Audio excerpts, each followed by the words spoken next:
Hello, good morning. Welcome to Listen to Your Story and Learn a Moral Program. This is your storyteller KV Narayan Ravas English at PH School Velvijala Musnur Mandal Eluru District. Today's story is The Magical Bird and the Kind King. The Magical Bird and the Kind King. Okay. A bird catcher heard about a magical bird. When she sang, shiny petals fell from her beak. The birdcatcher caught the magical bird. He kept her in a golden cage and fed it well, but the bird did not sing at all. The birdcatcher was fed up and gifted her to the king. At once the king freed the bird because he was kind. The bird was so happy that she sang, and a shower of petals fell on the king. From that day, the magical bird visited the king and sang for him. The moral is an act of kindness brings great rewards.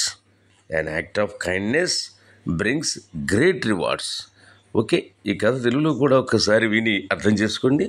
ఒకనొకప్పుడు ఒక పక్షులు పట్టే అబ్బాయికి ఒక చక్కటి magic పక్షి గురించి తెలిసింది.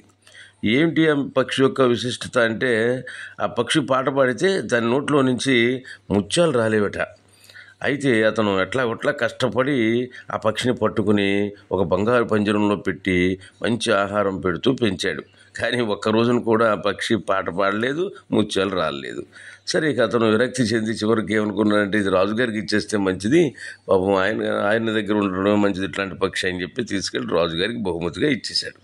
సరే, రాజుగారు ఏం చేశారంటే, ఆయనకి పక్షులంటే ప్రేమ దయగలవాడు అనమాట, చాలా దయగలవాడు. అందుకని పక్షిని ఆ పంజరంలోంచి బయటికి విడుదల చేసేసాడు. ఎప్పుడైతే విడుదల చేశాడో ఆ పక్షి చక్కగా పాటలు పాడింది. వెంటనే దాని నోట్లోంచి ముత్యాలు రాలి రాజుగారి మీద పడ్డాయి.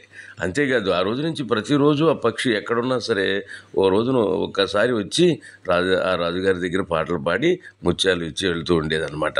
సో ఇప్పటికే మీకు ఈ కథలో నీతి అర్థమై ఉంటుంది. ఏంటంటే, ఒక చిన్న సహాయం, మనం దయతో చేసేటువంటి ఒక చిన్న సహాయం మనకి ఎప్పుడో ఒకప్పుడు ఎలాగోలా చక్కటి మేలు చేస్తుంది. ఒక చిన్న సహాయం, మనం దయతో చేసే చిన్న సహాయం అనమాట, అది ఎప్పుడో ఒకప్పుడు మనకి తప్పక మేలు చేస్తుంది అనేది ఈ కథలో నీతి. సరే, ఈ కథ నీతి మీకు నచ్చినట్లయితే మళ్ళీ వినండి, మీ స్నేహితులకు పంపడం మర్చిపోకండి. మరలా ఇంకో మంచి కథతో రేపు కలుసుకుందాం. ఓకే, అంతవరకు సెలవు, బాయ్.